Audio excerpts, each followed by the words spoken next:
புனித லைலத்துல் கதிரில் ஹீரா குகையிலே ஒருமை நபிகள் இறையை வணங்கி இருக்கும் போதிலே பணிவுடனே ஜிப்ரீல் வந்து இக்ரா என்றார்.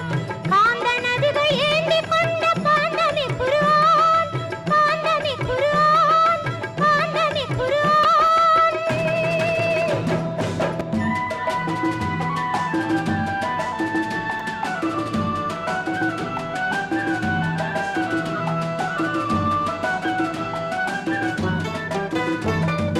இறைவன் சொன்ன மறையின் வசனம் தொடர்ச்சியாகவே ஏந்தர் நபிக்கு இறங்கியதே இனிமையாகவே. நிறைவு வேதம் அதனை கொண்டு மாந்தருக்கெல்லாம் நேர்மை போதம் புரிய வைத்த கோர்வைய குரான், கோர்வைய குரான், கோர்வைய குரான்.